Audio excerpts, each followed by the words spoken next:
Hi friends, இந்த video பதிவை பொறுத்த வரையும் 2024ஆம் ஆண்டு டிஎன்பிஎஸ்சி எக்ஸாமில் கேட்கப்பட்ட பாலிட்டி கொஸ்டின்ஸ் தான் பார்க்க போகிறோம். ஸோ கண்டிப்பாக வரக்கூடிய குரூப் 2A எக்ஸாமுக்கு உங்களுக்கு இந்த கேள்விகள் எல்லாமே ரொம்ப யூஸ்ஃபுல்லாக இருக்கும். ஏன்னா 2024 பாலிட்டி சம்மந்தமாக கேள்விகள்லாம் எப்படி கேட்குறாங்க அப்படின்ற விஷயத்தை இந்த வீடியோ பதிவு மூலமாக நீங்கள் தெரிஞ்சுக்கலாம். ஸோ அதை பேஸ் பண்ணி நீங்கள் படிக்கிறதுக்கு ஈஸியாக இருக்கும். ஓகேங்களா? அதனால் இந்த வீடியோ பதிவு முழுமையாக பாருங்கள், எப்படிலாம் அப்டேட் பண்ணியிருக்காங்க அப்படின்றத தெரிஞ்சுக்கோங்க. ஓகேங்களா? ஓகே, ஸ்டார்ட் பண்ணலாம். ஓகே, முதல் கேள்வி பாருங்கள். யார் மேற்கொண்ட முயற்சியின் காரணமாக கிபி 1872 பூர்வீக திருமண சட்டம் அரசு இயற்றியது? அதாவது யாருடைய முயற்சியினால் கிபி 1872 பூர்வீக திருமண சட்டத்தை அரசு கொண்டு வந்தது அப்படின்னு சொல்லி பார்த்தீங்கன்னா, ஸோ ஆன்சர் கேசவ சந்திர சென். ஸோ இவருடைய முயற்சியினால தான் பார்த்தீங்கன்னா பூர்வீக திருமண சட்டத்தை கிபி 1872 கொண்டு வந்திருக்காங்க. சரிங்களா? ஓகே, அடுத்த கேள்வி பாருங்க. கீழ் வருவனவற்றை அவை அமைக்கப்பட்ட ஆண்டின் அடிப்படையில் வரிசைப்படுத்துக அப்படின்னு சொல்லி கொடுத்துருக்காங்க. ஸோ எந்தெந்த குழுக்கள் எந்தெந்த ஆண்டு வந்தது அப்படின்றத நம்ம வரிசைப்படுத்தணும். ஓகேங்களா? ஸோ இதற்குண்டான ஆன்சர் என்னன்னு சொல்லி பார்த்தீங்கன்னா, ஆன்சர் ஆப்ஷன் ஏ 4, 1, 2, 3. ஓகேங்களா? அதாவது பல்வந்த்ராய் மேத்தா குழு அப்படின்றது தான் முதல்ல கொண்டு வந்தாங்க. எப்போன்னு சொல்லி பார்த்தீங்கன்னா 1957. ஓகேங்களா? ஸோ அதுக்கப்புறம் பார்த்தீங்கன்னா அசோக் மேத்தா குழு கொண்டு வந்தாங்க. எப்படின்னா 1977. அதுக்கப்புறம் ஜிவிகே ராவ் குழு பார்த்தீங்கன்னா 1985 கொண்டு வந்தாங்க. அதுக்கப்புறம் எல்எம் சிங்வி குழு பார்த்தீங்கன்னா 1986 கொண்டு வந்தாங்க. ஓகேங்களா? ஸோ ஆன்சர் பார்த்தீங்கன்னா ஆப்ஷன் ஏ 4, 1, 2, 3. சரிங்களா? ஓகே, அடுத்த கொஸ்டின் பாருங்கள். மாநிலங்களில் பின் வருவனவற்றுள் எது துணை நீதிமன்றங்களின் கீழ் வருவதில்லை? ஸோ மாநிலங்களில் இருக்கக்கூடிய துணை நீதிமன்றத்துக்கு கீழே எந்தெந்த நீதிமன்றங்கள்லாம் வரல அப்படின்ற மாதிரி கேட்டிருக்காங்க. ஸோ ஆன்சர் பார்த்தீங்கன்னா ஆப்ஷன் பி நுகர்வோர் நீதிமன்றங்கள். ஓகேங்களா? மாநிலங்களில் இருக்கக்கூடிய துணை நீதிமன்றங்களுக்கு கீழே வரக்கூடிய நீதிமன்றங்கள் பார்த்தீங்கன்னா குற்றவியல் நீதிமன்றங்கள், குடிமை நீதிமன்றங்கள், வருவாய் நீதிமன்றங்கள், இதெல்லாம் பார்த்தீங்கன்னா மாநிலங்களில் இருக்கக்கூடிய துணை நீதிமன்றங்களுக்கு கீழே வரக்கூடியது. ஸோ இதில் வராதது பார்த்தீங்கன்னா நுகர்வோர் நீதிமன்றம் மட்டும்தான். ஓகேங்களா? ஸோ ஆன்சர் பார்த்தீங்கன்னா ஆப்ஷன் பி. ஓகே, அடுத்த கேள்வி பாருங்கள். 9வது அட்டவணையை பற்றிய கீழ்காணப்படும் வாக்கியங்களில் எது தவறானது அப்படின்னு சொல்லி பார்க்க போகிறோம். ஓகேங்களா? 9வது அட்டவணை பற்றின தகவல்கள் கொடுத்துருக்காங்க. இதில் எது தவறாக இருக்குது அப்படின்னு சொல்லி பார்க்க போகிறோம். ஸோ ஃபஸ்ட்டு என்ன கொடுத்துருக்காங்க, 9வது அட்டவணை நம்ம அரசியலமைப்பு சாசனத்தின் அசாதாரண அம்சம் அப்படின்னு சொல்லி கொடுத்துருக்காங்க. ஸோ இது சரிதான். அதுக்கப்புறம் 9வது அட்டவணையில் கிட்டத்தட்ட 300 சட்டங்கள் பட்டியலிடப்பட்டுள்ளன அப்படின்றதும் சரிதான். அதுக்கப்புறம் அரசியலமைப்பு சட்ட விதி 31 படி 9வது அட்டவணையில் உள்ள அனைத்து சட்டங்களும் நீதி புனராய்வுக்கு உட்பட்டது என்று தெரிவிக்கின்றது. ஸோ இதுவும் சரிதான். ஸோ இங்கே எது தவறு அப்படின்னு சொல்லி பார்த்தீங்கன்னா, அடிப்படை உரிமை மீறல்களுக்கு 9வது அட்டவணையின் சட்டங்கள் நீதி புனராய்வுக்கு உட்பட்டது அப்படின்னு சொல்லியிருக்கு. பார்த்தீங்களா? இது பார்த்தீங்கன்னா தவறு. ஓகேங்களா? ஸோ ஆன்சர் பார்த்தீங்கன்னா ஆப்ஷன் டி. ஓகே, அடுத்த கேள்வி பாருங்கள். 2010ஆம் ஆண்டு திருத்தப்பட்ட 1951ஆம் ஆண்டின் மக்கள் பிரதிநிதித்துவம் குறித்த சட்டம் யாருக்கு வாக்களிக்கும் உரிமையை வழங்கியது? ஸோ 2010ஆம் ஆண்டு திருத்தப்பட்ட 1951ஆம் ஆண்டின் மக்கள் பிரதிநிதித்துவம் குறித்த சட்டம் யாருக்கு வாக்களிக்கிறதுக்கு உரிமை வழங்கினாங்க அப்படின்னு சொல்லி பார்த்தீங்கன்னா, ஸோ ஆன்சர் ஆப்ஷன் டி வெளிநாடுகளில் உள்ள இந்திய பாஸ்போர்ட் வைத்திருப்பவர்களுக்கு பார்த்தீங்கன்னா வாக்குரிமை வழங்கியிருக்காங்க. ஓகேங்களா? ஸோ இந்த சட்டத்தின் மூலியமாக. சரிங்களா? So answer option D. Okay, அடுத்த கேள்வி பாருங்கள். இந்திய நாடாளுமன்றத்தில் மசோதாவை நிதி மசோதா அல்லது சாதாரண மசோதா என முடிவு செய்வது யார்? ஸோ இந்திய நாடாளுமன்றத்தில் ஒரு மசோதாவை இது நிதி மசோதா அப்படி இல்லைன்னா சாதாரண மசோதா அப்படின்னு சொல்லிட்டு முடிவு செய்கிறது யார் அப்படின்னு சொல்லி பார்த்தீங்கன்னா, ஆன்சர் சபாநாயகர். ஓகேங்களா? அந்த ஸ்பீக்கர் தான் பார்த்தீங்கன்னா அதை முடிவு பண்ணுவாங்க. சபாநாயகர் தான் முடிவு பண்ணுவாங்க. ஓகேங்களா? அடுத்தது பாருங்கள். இந்திய அரசியலமைப்பின் 360 சட்டப்பிரிவு பார்த்தீங்கன்னா எதை பற்றி குறிக்குது அப்படின்னு சொல்லி கேட்டிருக்காங்க. ஸோ கீழே 4 ஆப்ஷன் இருக்குது. இதில் எது சரி அப்படின்னு சொல்லி பார்த்தீங்கன்னா, ஆன்சர் ஆப்ஷன் சி நிதி அவசர நிலை. ஓகேங்களா? ஸோ இந்திய அரசியலமைப்பில் 360வது சட்டப்பிரிவு எதை குறிக்குது அப்படின்னு சொல்லி பார்த்தீங்கன்னா நிதி அவசர நிலையை பற்றி குறிக்குது. ஓகேங்களா? அடுத்த கேள்வி பாருங்கள். பஞ்சாயத்து ராஜ் தேர்தல் தொடர்பான சர்ச்சைகளை தீர்ப்பதற்கு ஒவ்வொரு மாநிலத்திலும் நீதித்துறை தீர்ப்பாயத்தை பரிந்துரை செய்த குழு வந்து எது? ஸோ பஞ்சாயத்து ராஜ் தேர்தல் தொடர்பான சர்ச்சைகளை தீர்க்கணும் அப்படின்றதுக்காக ஒவ்வொரு மாநிலத்திலையும் நீதித்துறை தீர்ப்பாயத்தை பரிந்துரை செய்த குழு வந்து எது அப்படின்னு சொல்லி பார்த்தீங்கன்னா, ஸோ ஆன்சர் வந்து ஆப்ஷன் பி, எல்எம் சிங்வி அப்படின்ற குழு தான். ஓகேங்களா? ஓகே, அடுத்த கேள்வி பாருங்கள். ஜனகண மன பாடல் எப்போது இந்திய தேசிய கீதமாக அரசியலமைப்பு சபையால் ஏற்றுக்கொள்ளப்பட்டது? ஸோ நம்மளுடைய இந்திய தேசிய கீதமான ஜனகண மன பாடலை எப்போ வந்து பார்த்தீங்கன்னா இந்திய அரசியலமைப்பு சபையால் ஏற்றுக்கொள்ளப்பட்டது அப்படின்னு சொல்லி பார்த்தீங்கன்னா, ஸோ ஆன்சர் வந்து ஆப்ஷன் ஏ, 24 ஜனவரி 1950 ஏற்றுக்கிட்டாங்க. ஓகேங்களா? ஸோ ஆன்சர் வந்து ஆப்ஷன் ஏ. ஓகே, அடுத்த கேள்வி பாருங்கள். அடிப்படை உரிமைகள் எவ்வாறு நிறுத்தி வைக்கப்பட முடியும்? ஸோ அடிப்படை உரிமைகளை எப்படி நிறுத்தி வைக்க முடியும் அப்படின்னு சொல்லிட்டு கேட்டிருக்காங்க. கீழே 4 ஆப்ஷன் இருக்குது. இதில் வந்து எது சரி அப்படின்னு சொல்லி பார்த்தீங்கன்னா, தேசிய அவசர நிலையின் போது குடியரசுத் தலைவரின் ஆணையினால் வந்து பார்த்தீங்கன்னா அடிப்படை உரிமையை வந்து நிறுத்தி வைக்க முடியும். ஓகேங்களா? ஸோ அடிப்படை உரிமைகளை எப்போ நிறுத்தி வைக்க முடியும் அப்படின்னு சொல்லி பார்த்தீங்கன்னா, தேசிய அவசர நிலையின் போது குடியரசுத் தலைவரோட ஆணையின் பெயரில் வந்து பார்த்தீங்கன்னா அடிப்படை உரிமையை நிறுத்தி வைக்க முடியும். ஓகேங்களா? ஸோ ஆன்சர் வந்து பார்த்தீங்கன்னா ஆப்ஷன் சி. ஓகே, அடுத்த கேள்வி பாருங்கள். டாக்டர் பிஆர் அம்பேத்கரின் கூற்றுப்படி எந்த சட்டப்பிரிவு வந்து பார்த்தீங்கன்னா இந்திய அரசியலமைப்பு சட்டத்தின் இதயம் மற்றும் ஆன்மா அப்படின்னு சொல்கிறாரு? ஸோ டாக்டர் அம்பேத்கர் வந்து பார்த்தீங்கன்னா எந்த சட்டப்பிரிவை இந்திய அரசியலமைப்பு சட்டத்தின் இதயம் மற்றும் ஆன்மா அப்படின்னு சொல்கிறாரு பார்த்தீங்கன்னா, ஸோ ஆன்சர் வந்து ஆப்ஷன் டி, சட்டப்பிரிவு 32. ஓகேங்களா? சட்டப்பிரிவு 32 தான் வந்து பார்த்தீங்கன்னா இந்திய அரசியலமைப்பு சட்டத்தின் இதயம் மற்றும் ஆன்மா அப்படின்னு சொல்லிட்டு டாக்டர் பிஆர் அம்பேத்கர் வந்து சொல்கிறார். ஓகேங்களா? ஓகே, அடுத்த கேள்வி பாருங்கள். மாநிலங்களவையின் தலைவராக செயல்படுறவர் வந்து யார் அப்படின்னு சொல்லி பார்த்தீங்கன்னா, குடியரசு துணைத் தலைவர். ஓகேங்களா? துணை குடியரசுத் தலைவர் தான் வந்து பார்த்தீங்கன்னா மாநிலங்களவையோட தலைவராக செயல்படுறார். ஓகேங்களா? ஓகே, அடுத்த கேள்வி பாருங்கள். பின் வருவனவற்றுள் எந்த குழு அல்லது ஆணையம் மத்திய மாநில உறவுகள் பற்றி பரிந்துரை செய்தன? ஸோ கீழே கொடுக்கப்பட்டிருக்கிற குழுக்களில் எந்த குழு வந்து பார்த்தீங்கன்னா மத்திய மாநில உறவுகள் பற்றி பரிந்துரை செய்தது அப்படின்னு சொல்லி பார்த்தீங்கன்னா, ஸோ ஆன்சர் வந்து ஆப்ஷன் சி. ஓகேங்களா? அதாவது 2, 3, 4 இது 3மே சரி தான். ஓகேங்களா? அதாவது எந்த குழு வந்து பார்த்திங்கன்னா மத்திய மாநில உறவுகள் பற்றி பரிந்துரை செய்தது அப்படின்னு சொல்லி பார்த்தீங்கன்னா, சர்க்காரியார் ஆணையம், அதுக்கப்புறம் புன்சி ஆணையம், அதுக்கப்புறம் ராஜமன்னார் குழு, இது எல்லாமே வந்து பார்த்திங்கன்னா மத்திய மாநில உறவுகள் பற்றி பரிந்துரை செஞ்சுருக்கு. ஓகேங்களா? ஸோ ஆன்சர் வந்து பார்த்திங்கன்னா ஆப்ஷன் சி. ஓகே, அடுத்த கேள்வி பாருங்கள். பின் வருவனவற்றை காலவரிசைப்படுத்துக அப்படின்னு சொல்லி கொடுத்துருக்காங்க. ஸோ இதில் எந்த சட்டம் முதல்ல வந்தது அப்படின்னு சொல்லிட்டு பார்க்க போகிறோம். ஓகேங்களா? ஸோ ஃபஸ்ட்டு வந்து பார்த்தீங்கன்னா இந்து விதவை மறுமண சட்டம், அதுதான் வந்து பார்த்திங்கன்னா முதல்ல வந்தது. ஓகேங்களா? இந்து விதவை மறுமண சட்டம் அப்படின்றது 1856 கொண்டு வந்தாங்க. ஓகேங்களா? ஸோ அதுக்கப்புறம் தோட்ட தொழிலாளர்கள் சட்டம், ஸோ அதுதான் வந்து பார்த்திங்கன்னா 1951 வந்தது. ஓகேங்களா? ஸோ அதுக்கப்புறம் வரதட்சணை தடை சட்டம், ஸோ இது வந்து பார்த்திங்கன்னா 1961 வந்தது. அதுக்கப்புறம் அநாகரிகமாக சித்தரித்ததுக்கு எதிரான சட்டம் அப்படின்றது எப்போ வந்தது அப்படின்னு சொல்லி பார்த்தீங்கன்னா 1999 வந்தது. ஓகேங்களா? ஸோ ஆன்சர் வந்து பார்த்தீங்கன்னா ஆப்ஷன் சி, 2, 1, 3, 4. சரிங்களா? ஓகே, அடுத்த கேள்வி பாருங்கள். பொறுத்துக வந்து கொடுத்துருக்காங்க. ஸோ எந்த வருடத்தில் எந்த சட்டம் வந்து கொண்டு வந்தாங்க அப்படின்னு சொல்லிட்டு பார்க்க போகிறோம். ஸோ ஃபஸ்ட்டு வந்து பார்த்திங்கன்னா 1976 வந்து பார்த்திங்கன்னா 42வது அரசமைப்பு சட்ட திருத்தம் வந்து கொண்டு வந்தாங்க. ஓகேங்களா? 2007 வந்து பார்த்திங்கன்னா மூத்த குடிமக்கள் சட்டம் வந்து கொண்டு வந்தாங்க. அதுக்கப்புறம் 1950 வந்து பார்த்திங்கன்னா ஐநா சபை மனித உரிமைகள் பிரகடனம் வந்து செஞ்சாங்க. ஸோ 1948 அதனுடைய தொடர்புடையது வந்து பார்த்திங்கன்னா இந்திய அரசியலமைப்பு. ஓகேங்களா? ஸோ ஆன்சர் வந்து பார்த்திங்கன்னா ஆப்ஷன் சி, 3, 4, 2, 1. சரிங்களா? ஓகே, அடுத்த கேள்வி பாருங்கள். ஒரு மனிதனின் உரிமைகள் அச்சுறுத்தப்படும் பொழுது ஒவ்வொரு மனிதனின் உரிமைகளும் அழுத்தப்படுகின்றன அப்படின்ற அறிக்கையை வெளியிட்டவர் வந்து யார்?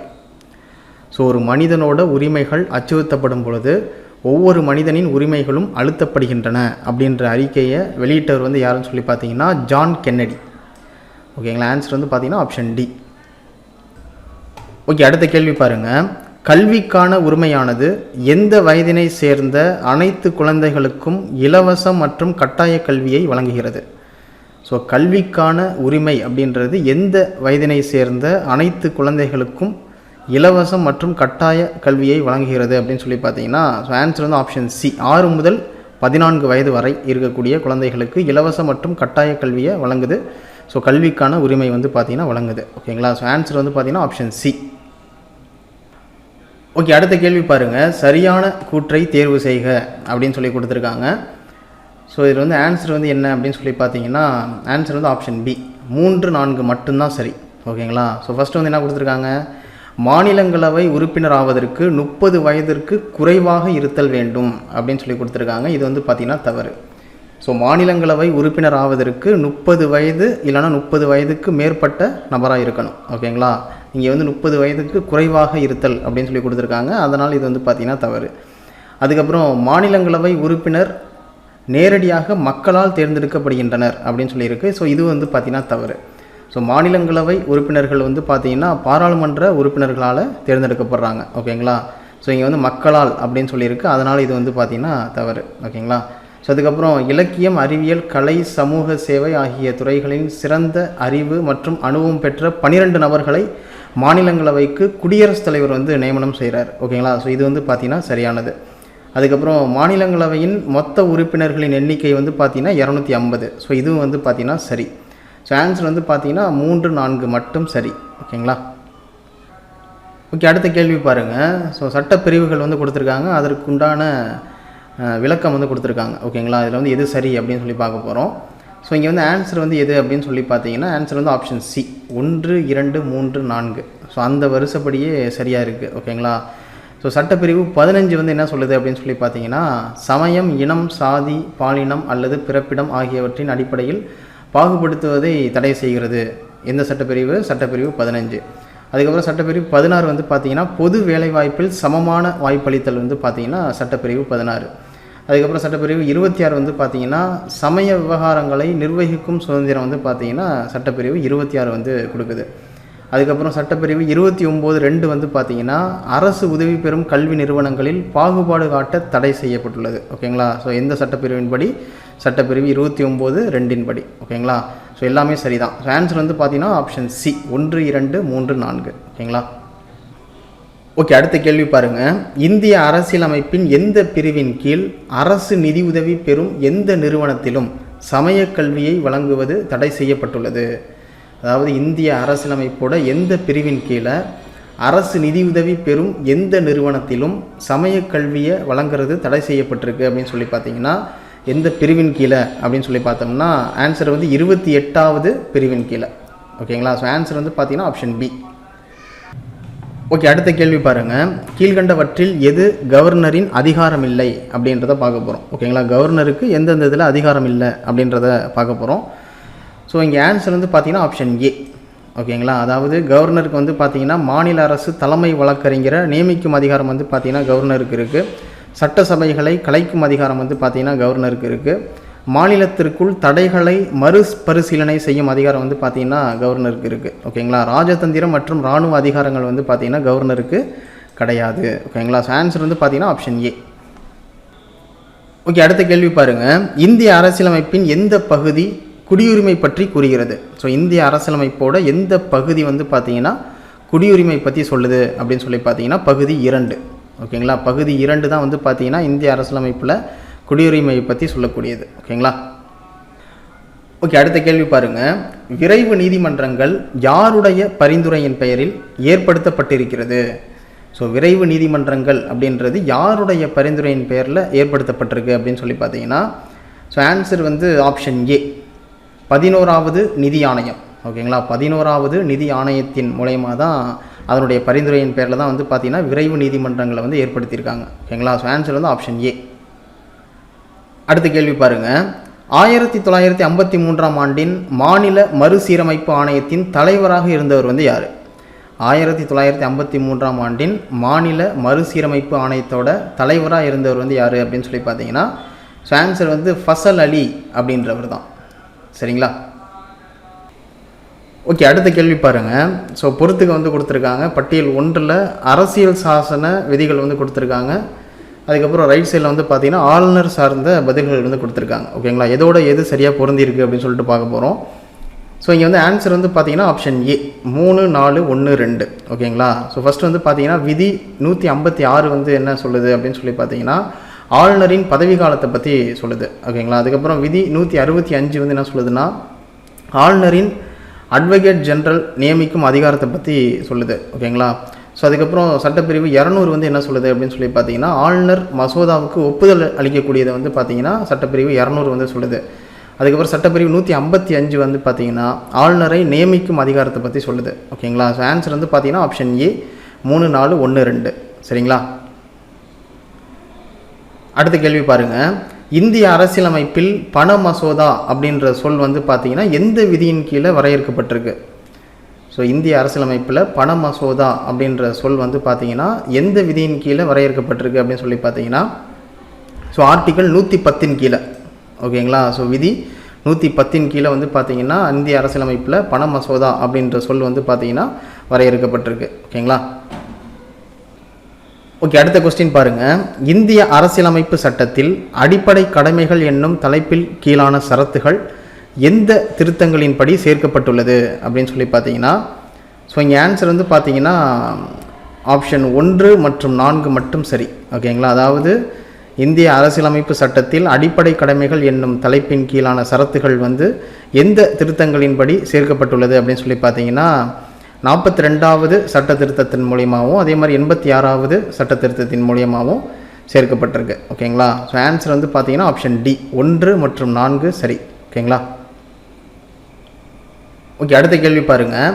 அடிப்படை உரிமைகளின் மீது நியாயமான கட்டுப்பாடுகளை விதிக்கும் அதிகாரத்தினை கொண்டவர் வந்து யார்? ஸோ அடிப்படை உரிமைகளின் மீது நியாயமான கட்டுப்பாடுகளை விதிக்கும் அதிகாரத்தினை கொண்டவர் வந்து யார் அப்படின்னு சொல்லி பார்த்தீங்கன்னா ஸோ ஆன்சர் வந்து பாராளுமன்றம். சரிங்களா. அடுத்த கேள்வி பாருங்கள். கீழ்கண்டவற்றுள் சரியாக பொருந்தாத கூற்றை கண்டறிக அப்படின்னு சொல்லி கொடுத்துருக்காங்க. ஸோ ஃபஸ்ட்டு வந்து பார்த்தீங்கன்னா பகுதி 1ல் யூனியன் பிரதேசங்கள் வந்து இருக்குது. ஸோ இதுவும் சரிதான். ஓகேங்களா. அடுத்து பாருங்கள் பகுதி 4ல் வழிகாட்டு நெறிமுறை கோட்பாடுகள் இருக்குது. ஸோ இதுவும் சரிதான். ஸோ பகுதி 6ல் மாநில அரசாங்கம் வந்து இருக்குது. ஸோ இதுவும் சரிதான். ஸோ இங்கே வந்து பாருங்கள் பகுதி 4ல் தான் வந்து பார்த்தீங்கன்னா அடிப்படை கடமைகள் வந்து இருக்குது. ஸோ இங்கே பகுதி 2ன்னு கொடுத்துருக்காங்க. அதனால் இது வந்து பார்த்தீங்கன்னா தவறு. ஸோ அடிப்படை கடமைகள் பகுதி 4ல் வந்து இருக்குது. ஓகேங்களா. ஸோ அதனால் இங்கே தவறாக இருக்கிறது வந்து பார்த்தீங்கன்னா ஆப்ஷன் பி மட்டும்தான் தவறு. ஓகேங்களா. அடுத்த கேள்வி பாருங்கள். இந்தியாவில் நிதி கொள்கை வடிவமைக்கப்படுவது பின்வருவனவற்றில் எது? ஸோ இந்தியாவில் நிதி கொள்கையை வந்து பார்த்தீங்கன்னா எது வந்து வடிவமைக்குது அப்படின்னு சொல்லி பார்த்தீங்கன்னா ஸோ ஆன்சர் வந்து நிதி அமைச்சகம். ஓகேங்களா. ஸோ இந்தியாவில் நிதி கொள்கை அப்படின்றத வடிவமைக்கிறது வந்து பார்த்தீங்கன்னா நிதி அமைச்சகம். ஓகேங்களா. அடுத்தது பாருங்கள். இந்திய திட்டமிடல் ஆணையத்தின் தலைவர் வந்து யார்? ஸோ இந்திய திட்டமிடல் ஆணையத்தின் தலைவர் வந்து யார் அப்படின்னு சொல்லி பார்த்தீங்கன்னா பிரதம மந்திரி. ஓகேங்க. பிரைம் மினிஸ்டர் தான் வந்து பார்த்தீங்கன்னா இந்திய திட்டமிடல் ஆணையத்தோட தலைவராக இருக்கார். ஓகேங்களா. ஓகே, அடுத்த கேள்வி பாருங்கள். உலகளாவிய மனித உரிமை பிரகடனத்தில் கல்வி அடிப்படை உரிமை விதி வந்து எது அப்படின்னு சொல்லி பார்த்தீங்கன்னா ஸோ ஆன்சர் வந்து விதி 26. ஓகேங்களா. ஸோ ஆன்சர் வந்து ஆப்ஷன் சி. ஓகே, அடுத்த கேள்வி பாருங்கள். அரசியலமைப்பின் கருத்தாக்கம் அப்படின்றது முதலில் தோன்றிய நாடு வந்து எது அப்படின்னு சொல்லி பார்த்தீங்கன்னா ஸோ ஆன்சர் வந்து அமெரிக்க ஐக்கிய நாடு தான். ஓகேங்களா. ஓகே, அடுத்த கேள்வி பாருங்கள். எந்த விதியின் அடிப்படையில் குடியரசுத் தலைவர் மாநில அரசை கலைக்கும் அதிகாரம் பெற்றுள்ளார்? ஸோ எந்த விதியின் அடிப்படையில் குடியரசுத் தலைவர் வந்து பார்த்தீங்கன்னா மாநில அரசை கலைக்கும் அதிகாரம் பெற்றிருக்காரு அப்படின்னு சொல்லி பார்த்தீங்கன்னா சட்டப்பிரிவு 356 கீழே. ஓகேங்களா. சட்டப்பிரிவு 356 கீழே குடியரசுத் தலைவர் மாநில அரசை கலைக்கும் அதிகாரம் வந்து பெற்றிருக்காரு. ஓகேங்களா. அடுத்தது பாருங்கள். இந்தியாவின் முதல் மாநகராட்சி எந்த ஆண்டு தொடங்கப்பட்டது?